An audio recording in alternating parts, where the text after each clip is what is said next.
Overthinking feels logical. Your brain is trying to solve an emotional problem like it's a math equation. But your mind isn't after clarity, it's chasing safety, control, certainty. And that craving, it's ancient. It goes back centuries, to emperors, to revolutions, and even to a Roman philosopher who couldn't stop thinking until it killed him. Let's go to 1st century Rome. Emperor Tiberius ruled an empire, but mentally he was ruled by fear. He exiled himself to the island of Capri, surrounded by guards, whispers, and cliffs, literal cliffs. He became consumed with suspicion. Historians like Tacitus and Suetonius described him as tormented by his own thoughts. He built an elaborate network of spies, not because the empire demanded it, but because his mind did. He overthought everything, until he trusted no one, not even himself. Modern psychologists would call this rumination, the compulsive focus on the causes and consequences of distress rather than its solutions.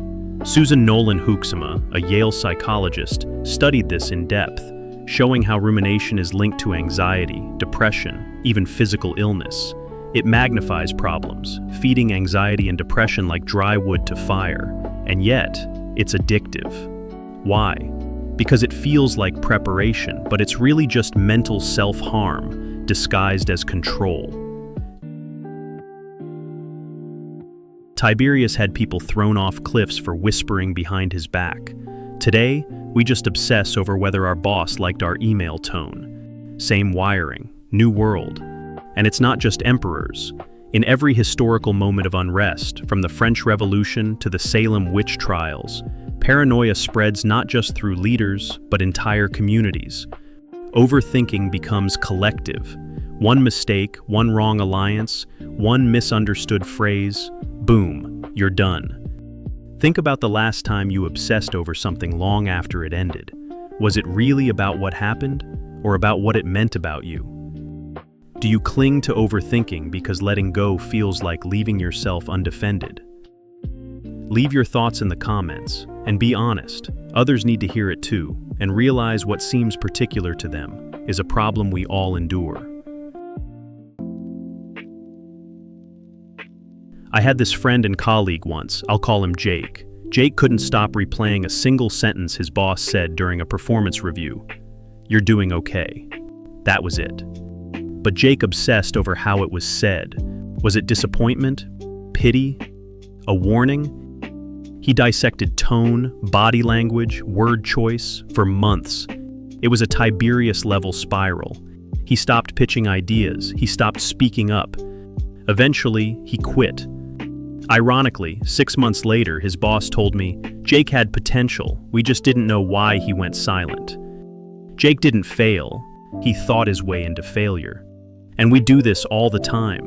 Our brains simulate threats so vividly, we react as if they're real. Psychologist Daniel Gilbert talks about effective forecasting. We predict we'll feel terrible forever. And so we avoid risk, avoid closure, avoid peace. But we're wrong. Every time. In ancient societies, community shame could be fatal. You had to dwell to anticipate social rejection. Fast forward to today, and we've industrialized that fear. Social media has turned overthinking into performance art. We script our replies, edit our thoughts, analyze our feeds like they're political battlegrounds. And still, we don't feel safe. Letting go feels irresponsible, like giving up the only shield you have. Because the brain isn't built for this world. It's built for survival in a world long gone. Overthinking feels protective, but it isolates you.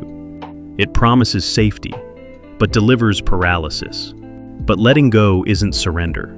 It's strategy.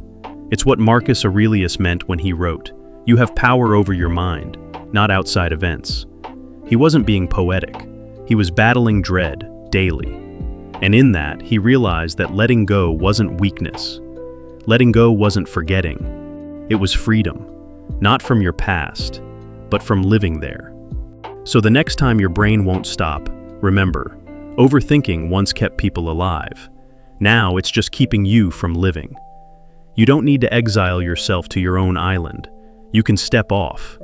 Not because it's easy, but because it's time. If this hit home, and you like this dive into human psychology through history, please consider liking and subscribing for more videos like this.